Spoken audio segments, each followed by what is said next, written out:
어디 가는 건가? 일어나 함께 가자. 일어나 함께 가자. 일어나 함께 가자. 일어나 함께 가자. 일어나 함께. 일어나. 어디 갈 거야?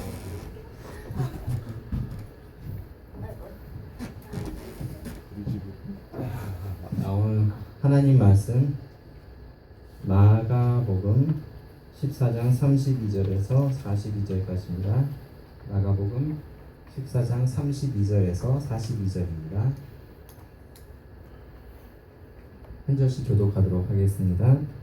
그들이 겟세마네라 하는 곳에 이르매 예수께서 제자들에게 이르시되 내가 기도할 동안에 너희는 여기 앉아 있으라 하시고 베드로와 야고보와 요한을 데리고 가실새 심히 놀라시며 슬퍼하사 말씀하시되 내 마음이 심히 고민하여 죽게 되었으니 너희는 여기 머물러 깨어 있으라 하시고 조금 나아가서 땅에 엎드려 될 수 있는 대로 이때가 자기에게서 지나가기를 구하여 이르시되 아빠 아버지여 아버지께는 모든 것이 가능하오니 이 잔을 내게서 옮기시옵소서.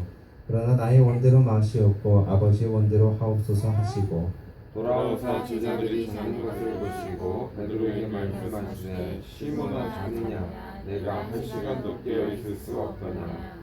시험에 들지 않게 깨어 있어 기도하라. 마음에는 원이로되 육신이 약하도다 하시고 다시 나아가 동일한 말씀으로 기도하시고 다시 오사 보신즉 그들이 자니 이는 그들의 눈이 심히 피곤함이라.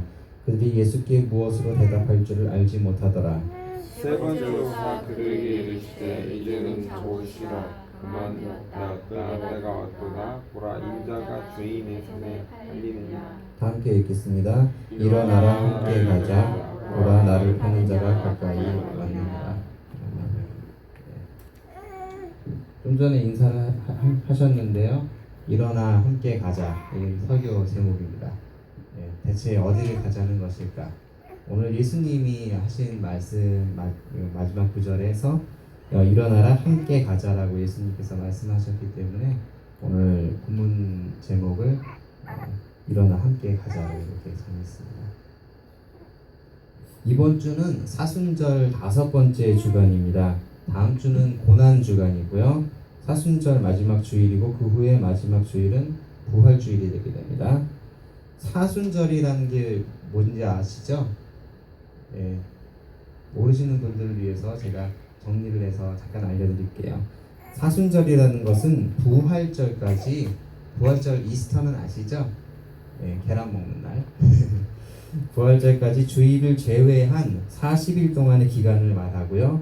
성도들은 이 기간 동안에 그리스도의 삶, 십자가의 고난, 부활 등을 생각하면서 근신하고 회개하는 전통을 가지고 있습니다.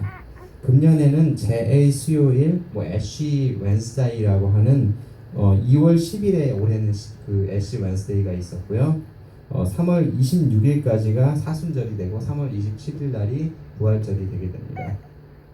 사순절이라는 것은 우리를 구원하기 위해서 고난당하신 그리스도를 기억하고 그리스도를 따르는 제자의 도를 훈련하는 기간입니다.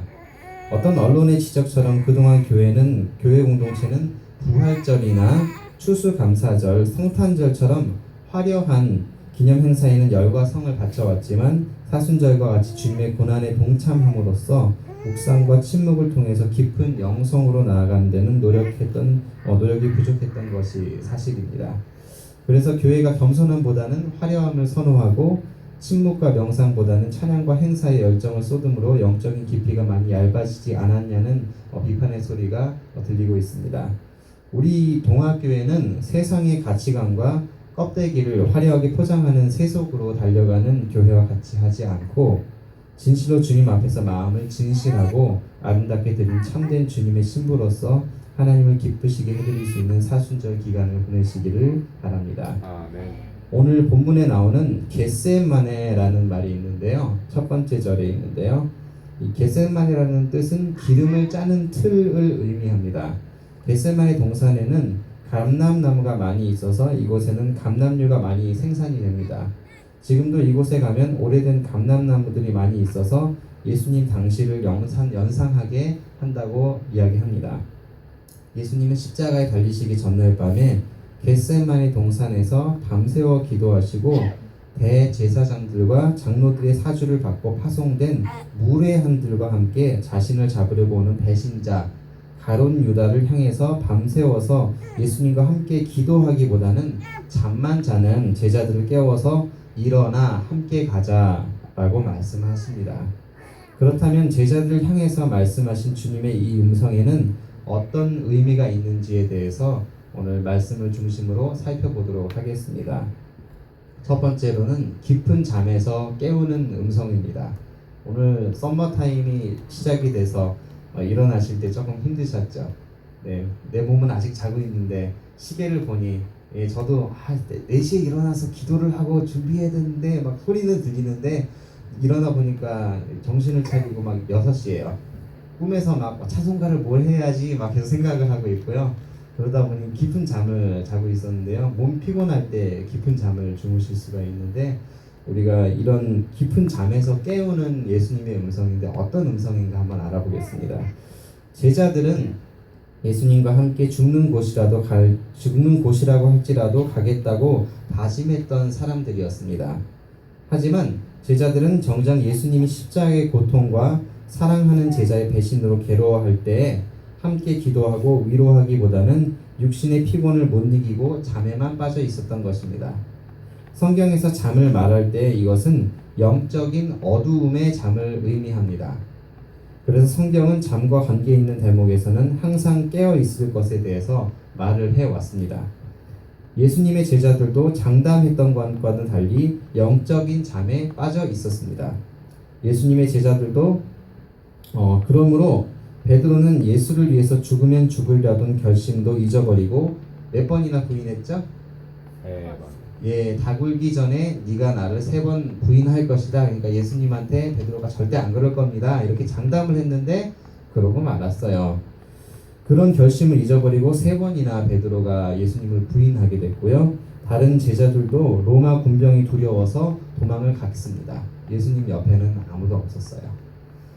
오늘날 우리들도 영적인 어두움의 잠, 신앙의 깊은 잠에 빠지는 것을 경계해야 합니다. 주님은 오늘도 우리를 일깨우시기를 기뻐하십니다. 영적인 잠에 빠지는 것의 위험성을 살펴보고 대응책을 다음 성경 구절에서 찾아보겠는데요. 영적인 잠에 빠지는 것이 위험하다는 것입니다. 잘 들으세요. 영적인 잠에 빠지는 것은 아주 위험한 것입니다. 그런데 어떻게 대응할 수 있는가? 오늘 베드로전서 5장 8절에서 9절에서 우리에게 가르쳐주고 있습니다. 중요한 구절인데요. 근신하라 깨어라 너희 대적 마귀가 우는 사자같이 두루다니며 삼킬 자를 찾나니 너희는 믿음을 굳건하게 하여 그를 대적하라.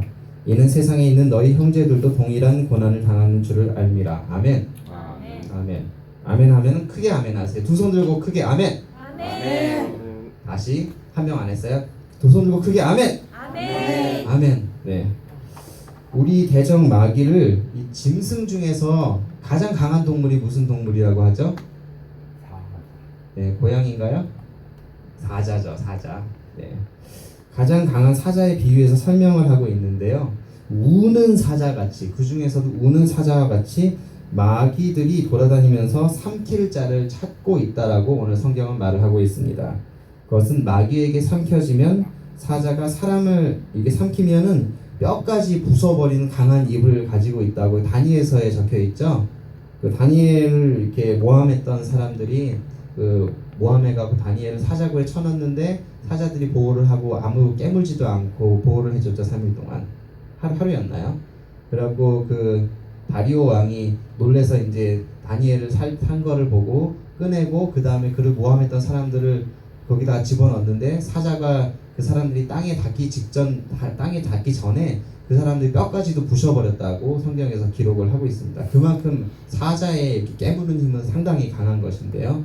마귀들이 그 사자와 같이 강한 힘으로 가지고서 우리를 삼키려고 하고 있다는 것입니다. 이것은 상당한 위험에 빠지게 되는 것을 의미를 하고요. 우리 생명을 잃게 되는 강한 위험성을 성경은 우리에게 경고하고 있는 것입니다. 그렇기 때문에 우리는 믿음을 굳건하게 하셔서 사자처럼 덤비는 마귀를 대적해야 한다라고 말하고 있습니다. 인생살이가 힘들고 고달프지만 실제로는 나만 그렇게 힘든 것이 아니고요. 우리 주위의 사람들도 다 동일한 고난을 받고 있다고 생각하셔야 합니다. 당신만 힘든 것이 아니기 때문에 힘을 내서 믿음의 방패로 맞고 성령의 검, 즉 하나님의 말씀으로 싸워서 이겨야 한다고 성경은 말하고 있는 것입니다. 시편 13편 3절에서는 이렇게 말합니다. 여호와 내 하나님이여 나를 생각하사 응답하시고 나의 눈을 밝히소서. 두렵건대 내가 사망의 잠을 잘까 하오며. 아멘. 사자와 같이 덤비는 얘들을 어떻게 이겨야 할까? 어떻게 이길 거예요? 사자 이렇게 밥 주서 이렇게 약 올리다가 이렇게 총으로 땅 싸서 죽일 거예요? 어떻게 할 거예요? 막 간지럽히다 이렇게 목 졸라서 죽일 거예요? 예, 그렇지 않습니다. 사자는 그렇게 죽지 않습니다. 다윗의 시편의 고백인데요. 다윗이 두려워했던 것은 돈이 없어서 굶어 죽을까 했던 그런 것이 아닙니다. 아니면 또 몸이 병들어서 아파서 죽을까 그런 것이 아니었어요.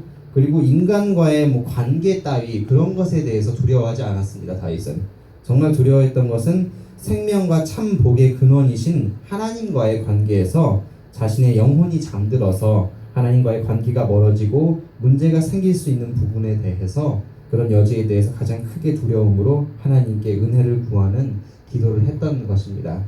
그러므로 하나님께서 다윗을 하나님의 마음에 합한 자라고 그렇게 칭함을 주셨던 것이, 그리고 그 예수님이 계보에 나올 때도 사람들이 다 이렇게 이름만 나오는데 다윗 왕 이렇게 돼 있어요. 자세히 보시면요. 예, 정말 하나님이 왕으로 세우셨기 때문에 왕이라고 이렇게 써 있다고 저는 생각을 하는데요. 그런 믿음의 우리 동학교의 성도들이 되셨으면 좋겠습니다. 아멘. 네, 잠이 와서 이렇게 눈이 거의 가라앉는 분들이 계신데요. 눈 감고 들으셔도 괜찮아요. 그렇지만은 오늘 이 말씀 가운데서, 오늘 예배 가운데서 꼭 한 가지 기억하고 가셨으면 좋겠는 것은, 우리가 다른 모든 것이 무너지고 어려워진다고 할지라도 그런 것에 대해서 너무 걱정하지 마시고 하나님께 사랑하는 자녀를 먹이시고 입히시고 반드시 천국까지 인도하실 것입니다. 아멘. 그렇기 때문에 다른 것 두려워하지 마시고 하나님과의 관계가 바로 되어 있는지, 아기가 엄마의 탯줄에 이렇게 잘 붙어 있어야지 뱃속에서 잘 자랄 수가 있잖아요. 그 탯줄이 문제가 생긴다면 아이가 병들어 죽거나 이렇게 자라지 못하고 태어나지 못하겠죠. 그것과 마찬가지로 우리도 하나님과의 그 연결된 그 생명의 줄, 하나님과의 관계의 줄이 정말로 건강하게 잘 연결되어 있는지를 점검하시고 체크하시는 것이 우리 삶을 정말로 건강하게 하는 가장 큰 메인 포인트가 되는 것입니다. 오늘도 영적인 잠을 자는 나의 영혼을 하나님의 말씀과 간절하고 진실한 기도로서 주님의 도우심을 우리는 구해야 하는 것입니다. 자, 두 번째로는 움직이고 실행하라는 음성입니다. 제목이 뭐죠 오늘? 일어나 함께 가자. 네, 일어나 혼자 가자예요? 일어나 함께 가자예요? 함께 가자. 네, 함께 가자. 다 같이 해볼게요. 일어나 함께 가자. 일어나 함께 가자. 다시 한번 일어나 함께 가자. 일어나 함께 가자. 우리 동학교의 성도들 한 명도 빠짐없이 다 일어나서 손 붙잡고 아픈 사람, 힘든 사람, 어려운 사람 다 붙잡고 함께 가는 거예요. 네, 두 손 들고 아멘 합시다. 아멘. 아멘. 네, 좋습니다. 일어나서 함께 가는 거예요. 그런데 우리 동학교의 성도들만 이렇게 손잡고 가는 게 아니고 주님 안에서, 주님의 도우심 안에서 우리가 손잡고 가는 거예요. 자, 주님께서 일어나 함께 가자라고 말씀하시는 것은 두 번째 의미는 움직이고 실행하라는 그런 음성인 것입니다. 제자들은 주님께서 잡히시기 불과 몇 시간 전만 해도 너희가 다 나를 버리리라는 주님의 말씀 앞에서 우리가 주와 함께 죽을지언정 주를 부인하지 않겠나이다라고 호언장담을 했습니다. 네, 그 성경 말씀 보면은 하늘로도 맹세하지 말고 땅으로도 맹세하지 말라. 왜냐하면 미래에 대해서 네가 책임질 수 없기 때문에 그럴 것이다, 그거예요. 네가 그 능력이 없어. 어떤 너가 할 수 없는 능력의 한계를 뛰어넘은 상황에 부딪혔을 때는 네가 그 일을 할 수가 없으니까 약속하지 말고 맹세하지 마, 호언장담하지 마, 그런 겁니다. 예수님께서 말씀하셨을 때 우리가 생각과 안 맞는 것이라고 할지라도 주님의 그 뜻이 이루어질 거예요. 왜냐하면 우리 힘을 뛰어넘는 일이기 때문에. 우리가 지금 아파서 힘들어서 돈이 없어서 관계에 문제가 있어서 그럴지라도 주님께서 한 번 말씀하시면 모든 것이 풀어지고 모든 것이 해결되게 되는 것입니다. 그러니까 우리 삶이 잘 안 될 거다, 난 계속 아플 거다라고 호언장담하지 마시고 주님의 말씀에 귀 기울이시고 주님의 말씀이 이루어질 것을 우리가 믿음으로 아멘으로 고백해야 합니다. 아멘. 아멘. 예수님은 이 가룟 유다, 예수님의 12제자 중에 딱 배신을 한, 정말 배신하고 나쁜 짓을 한 한 명인데요. 차라리 태어나지 말았으면 좋겠다, 좋았을 뻔했다라는 그런 제자인데, 이 사람들과 함께 칼과 망치를 가지고 예수님을 잡으려고 오는 것을 예수님께서 아셨어요. 또 제자들 향해서 너희가 이제까지 호언장담해 왔으니까 이제는 실천에 옮겨봐라. 너네가 나랑 같이 죽는 데까지 간다 그랬지? 그러면 일어나 함께 가자. 실천해봐라. 라고 예수님께서 이제 도전하시는 것입니다. 예, 실제 상황입니다. 지금은요. 네, 겁날까요? 겁 안 날까요? 예, 겁나죠. 예수님과 제자들은 그냥 이렇게 갑옷도 안 입고 산에서 자다가 벌떡 일어나면 정신 없잖아요. 근데 군병들이 칼과 막 망치를 가지고 잡으려고 왔어요. 무장을 하고. 겁나겠어요? 안 나겠어요? 겁나죠. 예수님은 신앙생활이 말로만 잘하지 말고 실천하는 신앙이 되어야 하는 것을 교훈하신 것입니다. 그래서 어떤 사람은 참된 종교나 신실한 신앙생활의 가치는 말에 있지 않고 하나의 실천에 있다라고 했고, 이 기독교는 입의 종교가 아니고 발의 종교이다라고 말을 한 사람이 있습니다. 야고보서 2장 26절에는 이렇게 말합니다. 영혼 없는 몸이 죽은 것 같이 행함이 없는 믿음은 죽은 것이다. 이 말씀은 믿음을 실천해 보신 분이라면 공감을 하실 수 있는 부분이 될 것입니다. 설교하는 저도 하나님의 말씀을 교회에서 배워서 머리로만 알고 있었을 때는 그것이 참 믿음인가 아닌가 믿어지지도 않고 헷갈렸었는데요. 실제로 상황이 되어서 몸으로 실천할 그런 기회를 주실 때 실천하게 되니까 주님의 마음을 느끼고 깨닫게 되었고요. 그리고 그 말씀이 저절로 믿어지는 체험을 하게 되었습니다. 믿음은 명사가 아닌 동사입니다. 나온이 아니고 벌브인데요. 그것은 문자적인 의미가 아닌 하나님의 살아있는 말씀인 것이고, 우리가 그 믿음을 행할 때 비로소 참 믿음이라고 부를 수 있는 것이기 때문에 그렇습니다. 그 이유는 정말 믿는다면 그 일을 할 수가 있는 것이고요. 정말 믿지 못한다면 그 일을 하지 않을 것이기 때문에 그렇습니다.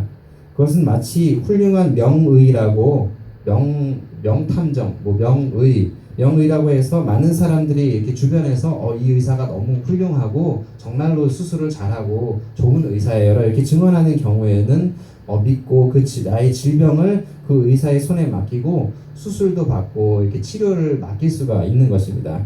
그런데 주변 사람들은 아무런 그런 말이 없는데 그 본인 의사가 나는 명의예요. 내 손에 걸리면은 수술도 완벽하게 되고 모든 사람이 병이 다 낫습니다. 옆에 사람들은 다 아니래요.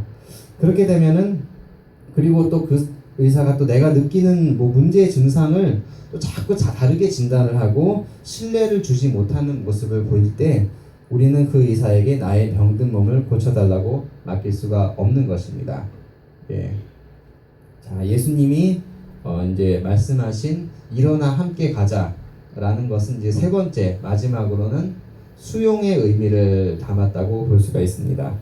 가룟 유다는 예수님을 잡으려고 대제사장과 장로들이, 이게 마피아와 깡패가 보는 게 아니에요. 그 당시 종교 지도자였던 대제사장과 장로들이, 영적인 깊은 잠에 자고 있는 예수님을 알아보지 못하는 그 사람들이 그 사람과 보낸 사람을 오면서 깡패나 강도를 잡듯이 몽둥이와 칼을 가지고 오고 있었습니다. 예수님은 이런 모든 사건들을 이미 알고 계신 전지한 분이십니다. 그렇다면 얼마든지 도망갈 수 있었을까요? 없었을까요? 있었지요. 하지만 예수님은 도망가는 길을 택하기보다는 담대하게 그 모든 사실을 묵묵히 수용하여서 받아들였습니다. 우리가 인생을 살다 보면 다 알면서도 당해줘야 될 때가 있죠. 특히 목회자들 간에는 이런 얘기가 있어요. 목회는 배신의 연속이다. 성도들을 열심히 사랑해주고 케어해주고 같이 뭔가 하려고 그랬는데 배신하고 간다는 거예요. 근데 그게 그 목회 인생의 전체예요. 그 예수님의 마음이 그런 마음이셨을 것입니다. 성경 전체를 읽어보시면은 믿었던 제자들이 배신한 거잖아요. 예, 선년이나 그렇게 먹여주고 입혀주고 가르쳐주고 사랑으로 돌봐주었는데 예수님 몽둥이로 잡으려고 오니까 자기 목숨이 달아날까봐 겁나서 다 도망갔잖아요. 수제자도 부인하고 숨어서 보다가 도망가고, 네, 그런 배신의 연속인데요. 인생 가운데 믿을 사람은 하나 없다, 뭐 그런 말이 있는데 정말 하나님은 우리가 철저하게 믿어야 될 전능하신 분이시고요. 사람은 정말 하나님 말씀하신 그대로 우리가 예수님의 사랑으로 끝까지 사랑해야 될 대상인데요. 정말 사랑하면서 갈 때 정말 하나님을 향한 그 믿음들이 생겨나는 것이 가장 큰 열매와 보람이 아닌가 그렇게 생각을 합니다. 그렇다면 어찌해서 예수님은 그 모든 것을 그렇게 수용을 하신 것일까요? 여러분 같으면 수용을 할 수 있을까요? 네, 수용하실 수 있는 분. 저도 하기 어려울 것 같아요. 네. 능력이 없어서였을까요? 예수님이 그 몽둥이와 칼을 가지고 오는 뭐 몇십 명, 몇백 명인지 모르겠는데 그 사람들을 이길 능력이 없어서 그것을 받아들이셨을까요? 그럴까요? 아니겠죠? 눈 먼 자를 고치셨는데 눈 보는 자를 눈만 안 보게 해도 그 군병들이 오다가 앞이 안 보이니까 저항하지 못할 거 아니에요. 간단하게 처리할 수 있는 일인데도 예수님은 그러지 않으셨습니다. 여기에 대한 중요한 이유는 자신의 한 몸을 들여서 인류 구속에 더 큰 역사를 이루시겠다는 거룩한 희생의 결심이 써신 까닭입니다. 주님의 거룩한 희생을 요한복음 12장 24절에서 말하고 있는데요. 내가 진실로 진실로 너희에게 이르노니 한 알의 밀이 땅에 떨어져서 죽지 아니하면 한 알 그대로 있고 죽으면 많은 열매를 맺느니라. 이지혁 집사님이 속해 있는 이 미랄이라는 단체가 있는데요. 선교 단체가 있는데 이 미랄에 대해서 예수님께서는 한 알의 미랄이 땅에 떨어져서 죽지 않으면 한 알 그대로 있고 죽으면 많은 열매를 맺는다고 말씀하십니다. 이 말은 하나님의 사랑은 구속의 힘으로 눌러서 파괴하는 구속이 아닌 죽기까지 사랑해서 자신을 내어주시는 독생자 예수님의 목숨을 버린 그 사랑이 죄악 가운데 빠져서 죽을 수밖에 없는 상황에 처한 우리 인간을 구해주시는 귀한 구원의 통로가 되었다는 말씀인 것입니다. 이 부드러운 혀가 뼈를 꺾는다는 그런 말이 있죠. 성경에도. 또 지는 것이 또 이기는 것이다, 그런 말도 있는데요. 역설적인 말인데 참된 승리는 나의 힘으로 이룬 승리가 아니고 주님께서 인정하시는 승리가 진정한 승리인 것입니다. 히브리서 9장 22절에서는 또 이렇게 말합니다.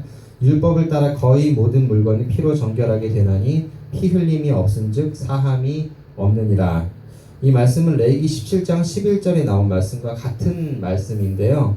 피 흘림이 있어야 죄사함을 받고 정결하게 된다고 하나님 말씀하신 것입니다. 피. 구약에서는 죄를 지을 때마다 나 대신 짐승이 하나씩 매번 죽어야 했습니다.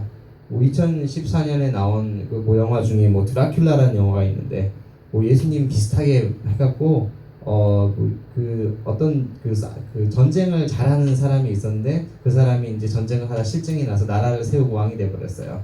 그런데 원래 이제 같이 전쟁을 하던 나라에서 친구처럼 친하게 지냈던 사람이 더 큰 군대를 이끌고 그 왕을 세운 그 나라의 그 왕의 아들을 자기한테 이제 주지 않으면은 너네 나라를 가만두지 않겠다, 이렇게 돼버린 거예요. 그 군대의 숫자 차이가 너무 많이 나기 때문에 이 싸움을 잘하는 이 사람도 이제 어떻게 할지 모르고 자기 백성을 살려야 되겠는데 어떻게 할 수 없으니까 그 괴물한테 찾아가게 됩니다. 근데 괴물 그러니까 그냥 단순한 괴물이 아니고 거의 영화에 보면은 전지전능한 능력을 가진 그런 괴물이에요. 예, 그런데 그 괴물한테 가서 자기의 그 영혼을 팔고 그 드라큘라가 돼버립니다. 그러면서 이제 막 박쥐가 돼서 날아다니기도 하고 죽질 않아요, 이 사람이요. 그래서 자기 팀에 있는 자기 나라의 몇 명 사람들을 드라큘라로 만들어갖고 그 다른 그 나라의 많은 그 군병들을 다 이겨버리고 마지막에는 빛이 비쳐서 이제 드라큘라가 됐던 싸움했던 그 사람들은 다시 이제 다 빛에 타서 이제 죽고 없어진다, 그렇게 내용이 끝납니다. 나중에 희생과 sacrifice, 예수님이 십자가에 죽으신 것 같은 비슷한 내용으로 결말을 짓고 있는데요. 이 피에 대해서 얘기를 하다가 이 얘기를 하게 됐는데 이 피 흘림이 없은즉 죄사함이 없다는 것입니다. 그러나 신약에서는 인간의 모습으로 오신 하나님의 죄 없는 아들 예수님이 모든 인류의 죄를 대신해서 피 흘려 죽으심으로 모든 인간은 하나님의 구원의 약속인 예수님을 나의 구세주로 믿기만 하면 죄사함을 받고 구원을 얻게 되는 놀라운 기적을 말하고 있습니다. 혹자는 말하기를 인간의 죄가 완전히 용서되는 것이 가장 큰 기적이다라고 말을 합니다. 그 이유는 인간으로서는 할 수가 없는 일이기 때문이고 그 뒤에는 인간을 사랑하시는 하나님의 희생과 헌신이 있었기에 가능한 일입니다. 말씀의 결론을 짓겠습니다. 이 사순절 기간에 예수님께서 영적으로 잠자고 있는 우리에게 아무개야 일어나 함께 가자라고 말씀하시면 네 주님 하고 이렇게 따라갈 준비가 되어 있습니까? 아멘. 준비가 되어 있습니까? 아멘. 네. 안 돼 있는 분은 솔직하게 안 돼 있다고 말씀하셔도 돼요. 그런데 준비가 되어서 따라가고 싶어요? 아멘. 따라가고 싶은 사람 아멘 하겠습니다. 아멘. 아멘. 아직은 좀 약하지만 주님 믿음 주시고 그러시면은 제가 정말 멋지게 한번 해보고 싶습니다. 이 믿음의 고백 주님께서 받으신 줄로 믿습니다. 아멘. 우리 인생길이 힘들고 어려워도 우리 주님 가신 길만큼 힘들고 어렵지는 않을 거예요. 그래도 우리들에게는 함께 할 수 있는 동학교의 믿음의 친구들을 주시지 않았어요. 서로를 위해서 기도해주고 믿음을 잘 지켜나가시기를 바랍니다. 아멘. 우리 예수님 하늘로 승천하신 모습 그대로 속히 오신다고 말씀하셨습니다. 그날과 그 시간은 아무도 알 수 없지만 우리 주님 오실 때가 가까워오는 것을 성경에서 말하고 있는 징조들로 미루어 보아서 알 수가 있습니다. 언제 우리 주님 오시더라도 아멘 주 예수여 할렐루야 하고 천국 잔치에 올라가시는 모든 동학교의 성도님들 되시기를 바랍니다. 아멘. 기도하겠습니다. 하나님 감사합니다.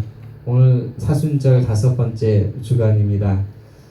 예수님께서 잡혀가시고 또 고통을 당하시고 배신 당하시고 그러면서도 끝까지 제자들을 사랑하시고 일어나 함께 가자라고 말씀해 주셨는데 하나님 주님의 십자가를 지고 나아갈 때 주님께서 우리에게 상급을 주시고 또 우리에게 힘을 주시고 우리에게 참된 복을 허락하여 주시는데 인생살이 힘들고 어렵습니다.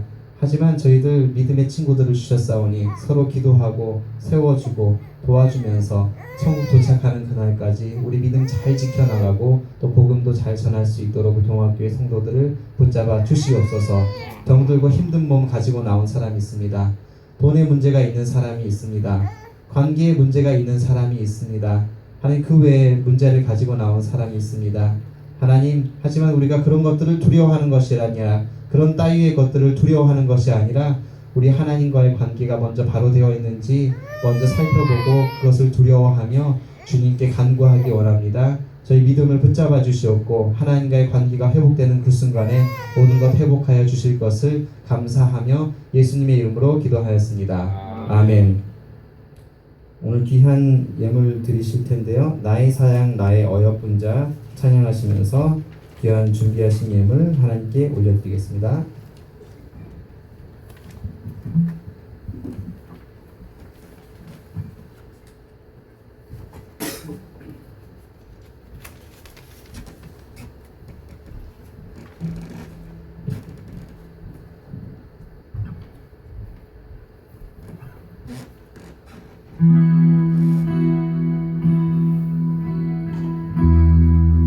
찬양 아시죠?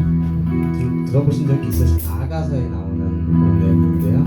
오늘 제목과 맞아서 함께 불러봤으면 좋겠습니다. 1, 3 나의 사랑하는 나의 목소리 듣기 원하네. 나의 사랑 나의 어여쁜 자여 나의 틈을 이런 곳에서 듣기 원하네.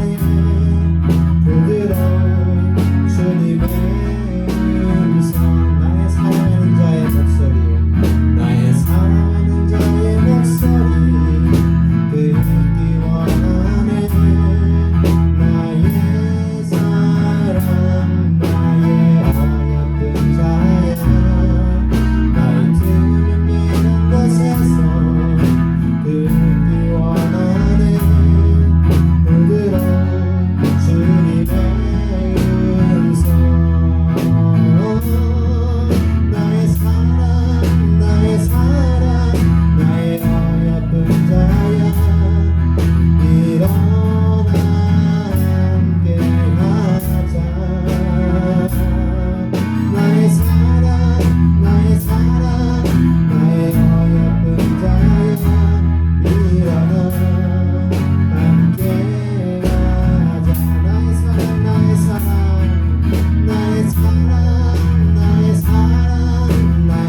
수송하시겠습니다.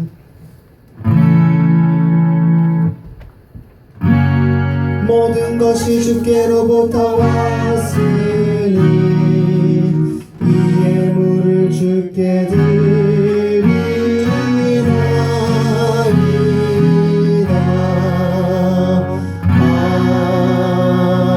아멘. 들어보고 가세요. 자, 봉헌기도 및 광고 및 축도는 목사님께서 마지막 찬양 끝나고 한 번에 해주시고요. 우리는 마지막 주 어느 때 다시 오실는지 함께 주님을 고대하는 마음으로 이렇게 찬양하도록 하겠습니다. 1, 3, 1, 3, 1, 1, 3.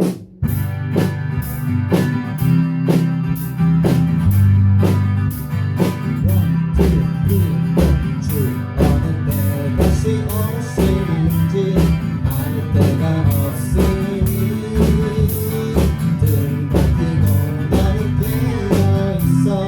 주를 맡겨 맞으라. 주 안에서 우리 몸과 마음이 깨끗하게 되어서 주 예수님 다시 오실 때에 모든 기쁨으로 맞으라. 주 오늘에 다시 오신다면 부끄러움 없을까. 주님 칭찬하면 우리 맞아주실까.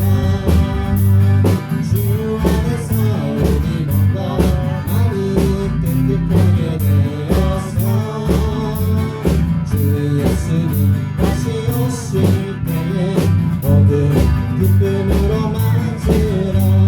주 예수님 맡겨주신 일에 모든 충성 다했나. 혹시 넘칠 때에 영원히 없겠네. 주 안에서 우리 몸과 마음이 깨끗하게 되어서 예수님 다시 오실 때에 모든 기쁨으로 맞으라. 주 예수님 언제 오실는지 안다면 하시나. 주를 맡는 성도 주의 영광 보겠네. 주 안에서 우리 몸과 마음이 깨끗하게 되어서 주 예수님 다시 오실 때에 모든 기쁨으로 맞으라. 아멘.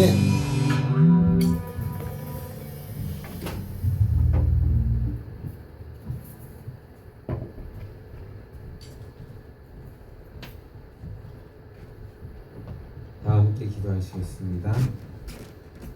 하나님 아버지, 저희들의 예물을 받아주시고